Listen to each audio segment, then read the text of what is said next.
Praise the Lord. மீட்பு ரட்சகருமாக இயேசு கிறிஸ்துவின் இனிதான நாமத்தினுடைய அன்பின் வாழ்த்துக்கள். 1 தீமோத்தேயு சாப்டர் 4 verse 14. 1 தீமோத்தேயு புஸ்தகம் 4ஆம் அதிகாரம் 14வது வசனம். மூப்பராகிய சங்கத்தார் உன்மேல் கைகளை வைத்தபோது தீர்க்க தரிசனத்தினால் உனக்கு அளிக்கப்பட்ட வரத்தை பற்றி அசதியாயிராதே. ஹல்லேலூயா. நம்ம சில நேரங்களில் சில விஷயங்களை கொடுத்து அசதியாக இருந்துடுறோம். நமக்கு ஒரு ஊழியக்கார தலையில் கை வைத்து விட்டு ஜெபித்து விட்டால் உடனே அது நடந்துடணும்னு நினைக்கிறோம். ஒரு சகோதரர் நமக்காக ஜெபிக்கும் போது, ஒரு சகோதரி நமக்காக ஜெபிக்கும் போது, அவங்க ஜெபிச்சிட்டாங்க, நமக்கு அற்புதம் நடக்கணும் அப்படின்னு நாம் நினைக்கிறோம். அதிசயம் நடக்கணும் அப்படின்னு நாம் நினைக்கிறோம். பெரிய காரியம் நடக்கணும் அப்படின்னு நாம் நினைக்கிறோம்.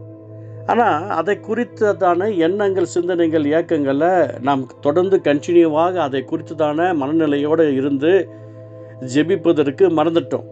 ஏன்னா வசனம் அழகாக சொல்லுகிறது, உனக்கு அளிக்கப்பட்ட தீர்க்கதரிசன வரத்தை நீ அதை குறித்து திங்க் பண்ணுவதற்கு அசதியாக இராது அப்படின்னு சொல்கிறாரு.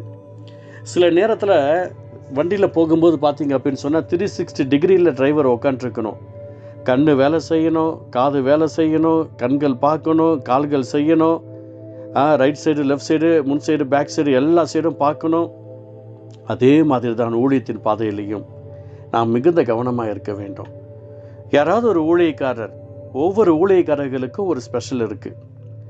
நமக்கு யாராவது ஒரு சிறந்த ஊழியக்காரர்கள் நமக்கு தலைமையில் கை வைத்து ஜெபிக்கலாம், இல்லை நமக்காக ஸ்தோத்திரம் பண்ணி ஜெபிக்கலாம், இல்லை நமக்கு ஏதாவது ஒரு விஷயங்களில் ஆஸ்வதிக்கப்படுவதற்கு ஜெபிக்கலாம். அப்படி பண்ணும்போது அவர்கள் நமக்கு ஜெபித்த அந்த ஜெபத்தை கண்டினியூ பண்ணணும். நாம் அதை அனுபவிக்கிற நாள் வரைக்கும், நமக்கு அது கிடைக்கிற நாள் வரைக்கும், நாம் அதை சூழ்ந்து கொள்ளுகிற நாள் வரைக்கும், நம்முடைய கரங்களில் சேருகிற நாள் வரைக்கும், அதை பாதுகாப்பாக நாம் மற்றவர்களுக்கு முன்பதாக சாட்சியாக நிற்கிற வரைக்கும் அசதியாக இல்லாமல் ஜாக்கிரதையாக இருக்கணும். எத்தனை பேர் நம்புறீங்க? எத்தனையோ ஊழியர்கள் நமக்கு ஜெபிச்சிருக்காங்க. அதுவும் ஊழியக்காரர்கள் விசுவாசத்தோடு உபவாசத்தோடும் அவர்கள் ஜெபிக்கும் போது, அந்த ஜெப நேரத்தில் கர்த்தருடைய ஆவியானவர் சில நேரத்தில் பேசும்போது, அந்த வார்த்தைகளை கேட்டுட்டு கர்த்தர் எனக்கு சொல்லிட்டாரு செஞ்சிருவான்னு நினைக்காதீங்க. அதை அபியாசப்படுத்துங்க. உங்களுடைய வாழ்க்கை அதை நடக்கணும்னு சொல்லி ஸ்தோத்திரம் பண்ணி ஜெபம் பண்ணுங்க. ஒருவேளை சில நேரங்களில் தீர்க்கதரிசன வார்த்தை உங்களுக்கு வரும்போது தீயதாக இருக்குது, உங்களுக்கு வேதனைக்குரியதாக வரப்போகுதுன்னு சொன்னாங்கன்னா அதுக்காக ஸ்தோத்திரம் பண்ணி ஜெபம் பண்ணுங்க. அதுக்காக பிரயாசப்படுங்க. இன்றைய தினத்தில் கர்த்தர் ஒரு குழந்தையை பார்த்து பேசுகிறாரு. ஒரு சிறு குழந்தைய கர்த்தர் உனக்கு அற்புதங்களை செய்வார், அதிசயங்களை செய்வார்னு சொல்கிறாரு. அப்படி சொல்லும்போது நீ பெரிய ஆளாக வருவ, அப்படி வருவே, இப்படி வருவே என்று கர்த்தர் ஒரு சில காரியங்களை சொல்கிறாரு. சிம்சோனை போல் நிறைய பேர் தப்பாக நினச்சிட்டு உக்காந்துருக்கிறாங்க. அந்த பேரண்ட்ஸு தான் அந்த குழந்தைய எப்படி வளர்க்கணும்னு சொல்லிட்டு வளர்க்கணும். அந்த பேரண்ட்ஸு அந்த பிள்ளை போகிற பாதையில் விட்டுடக்கூடாது. நீ நசனாய் இருக்க வேண்டும், உன் தலையில் இருக்கிற முடி கட் பண்ணக்கூடாது, இப்படி தான் உன் வாழ்க்கை இருக்கணும், உனக்கு பெண் தேடக்கூடாது, நீ இப்படி தான் சாப்பிடணும் என்று சொல்லி ஆண்டவர் அந்த பேரண்ட்ஸுக்கு வாக்கு பண்ணியிருக்கிறார். அந்த வாக்கின் பிரகாரமாக அவங்களுக்கு உண்மையுத்தமாக இருக்கணும். விட்டுட்டாங்க அப்படின்னு சொன்னால், அவர் உயிரோடு இருக்கும்போது சாகும்போது நிறைய பேர் செத்து போனாங்கிறது முக்கியம் கிடையாது. ஆனால் தான் முதல் பெயர் சபை மட்டும் சாமுவேல் குட்டி பையனாக இருக்கும்போது தீர்க்கதரிசி என்று செயல்பட்டார். கடைசி நாள் மட்டும் அவர் தீர்க்கதரிசியாகவே இருந்தார்.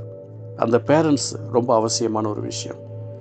நீங்கள் அசதியாக இருக்கக்கூடாதுங்க, அசதியாக இருக்கக்கூடாது. நானும் சபையில் சிலருக்கு வார்த்தையை கொடுத்தா, கர்த்தர் பேசியிருந்தா அதை கொடுத்து புஸ்டப் பண்ணிக்கிட்டே இருப்பேன்.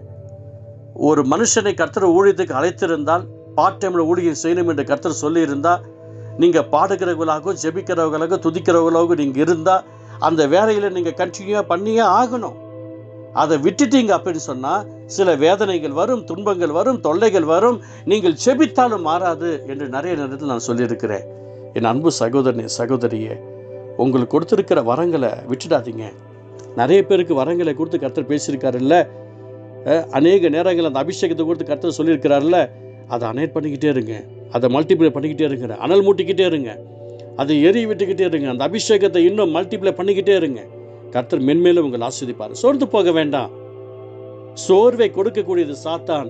அந்த சோர்வுக்கு துரத்தி விடுகிற கிருபையை கொடுக்கக்கூடியது ஆல்ரெடி யூ ரிசீவ்டு பவர். அந்த வல்லமையை நீங்கள் பெற்றுக்கொண்டிருக்கிறீங்க.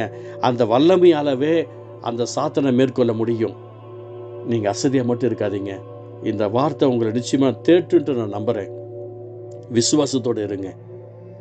உங்களுக்கு ஒரு வார்த்தை வந்துருச்சு, நீங்கள் படிக்கிறவங்களா இருக்கிறீங்களா, ஜெபிக்கிறவங்களா இருக்கிறீங்களா, ஸ்டடீஸில் ஆயத்தமாக இருக்கிறீங்களா, எக்ஸாம் எழுதுறவங்களா இருக்கிறீங்களா, உங்களுக்கு வார்த்தை வந்துருச்சு அற்புதம் செய்வேன்னு சொல்லி நீங்கள் அசல்ட்டாக இருக்கக்கூடாது.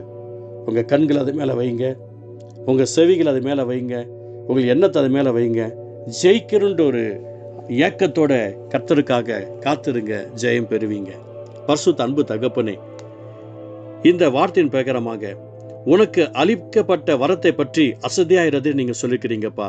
உங்களுடைய பிள்ளைகளுக்கு யாருக்கெல்லாம் என்னென்ன கிருபையை நீங்கள் கொடுத்துருக்கிறீங்களோ, வரங்களை கொடுத்துருக்கீங்களோ, வல்லமையை கொடுத்துருக்கீங்களோ, அபிஷேகத்தை கொடுத்துருக்கீங்களோ, அதை அவர்கள் இந்த நாளை ரினியூவல் பண்ண கர்த்தர் கிருபை செய்வீராக. ஒவ்வொருத்தரும் உடைய அன்புக்குள்ள அக்கினியாக இருக்க இரக்கம் செய்வீராக. இந்த சமூகத்தில் ஒப்புக் கொடுக்கிறோம். இயேசு நல்ல பிதாவே, ஆமென், ஆமென்.